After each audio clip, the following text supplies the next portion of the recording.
একসাথে দুটো লুক করছি মানে শ্যুটে।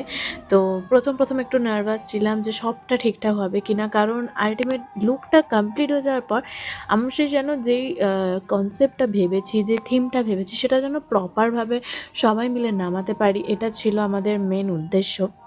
এটা আমাদের মেকআপ আর্টিস্ট, মডেল, ফটোগ্রাফার সবারই এটাই মেন উদ্দেশ্য হয় যে একটা শ্যুট যেন সুন্দরভাবে আমরা দাঁড় করাতে পারি। দেখো আমার লুকটাও কিন্তু মোটামুটি কমপ্লিট হয়ে এসছে।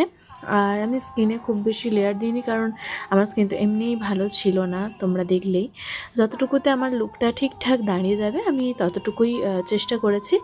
তো এখানে আমি তোমাদের মানে যারা আর কি আমার ভিডিও খুব ভালোভাবে দেখো জানবে আমি আইব্রোস করতে কিন্তু একদমই পছন্দ করি না, কিন্তু এই লুকটা যে লুক করছিলাম সেটা একদমই যদি আইব্রোসটা না করতাম কিন্তু পুরো লুকটা মানে মাটি হয়ে যেত, যার কারণে আমায় কিন্তু আইব্রোসটা করতে হয়েছিল। আর এই হচ্ছে আমার ফাইনাল আই মেকআপ।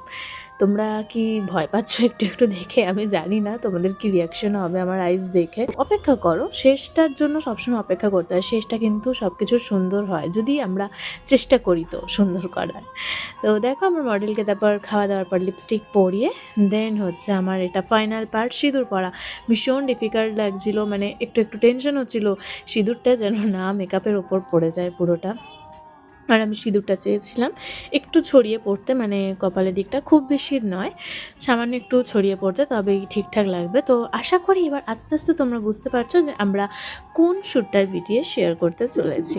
আর ওকে দেখো এখানে কতটা মিষ্টি লাগছে, ওর চোখগুলোও কিন্তু বেশ সুন্দর, হাসি চোখ সবটা মিলিয়ে কিন্তু বেশ মিষ্টি একটা মেয়ে। ও আর কথাবার্তা ব্যবহার সব কিছুই খুব সুন্দর। তো ওর সাথে ফার্স্ট টাইম কাজ করছি বলে মনে হবে না, এত ফ্র্যাঙ্কলিও আমরা খুব হাসি মজায় কাজ করেছি পুরোটা। আর এটাই হচ্ছে ওর ফাইনাল লুক। লাস্ট হচ্ছে ওকে এই মুকুটটা পরিয়ে একদম দেবী লুকে রেডি করে দেওয়া হলো। তারপরে হচ্ছে পুরোপুরি আমি রেডি হব, ওর হেয়ার, জুয়েলারি, শাড়ি, মুকুট সবটা সেট হয়ে এবার হচ্ছে আমার পালা। আমার তো শাড়ি পরতে যতটুকু না সময় লেগেছে, জুয়েলারি সেট করতে বাপরে বাপ অনেকটা সময় লেগে গেছে, আর অনেকটা পরিশ্রম হয়ে গেছে জুয়েলারি সেট করতে।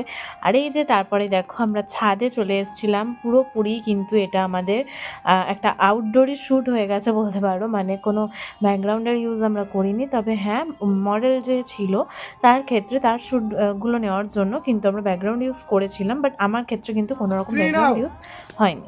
এইগুলো হচ্ছে বিটিএস, তো তোমরাও একটু বিটিএসগুলো এনজয় করো।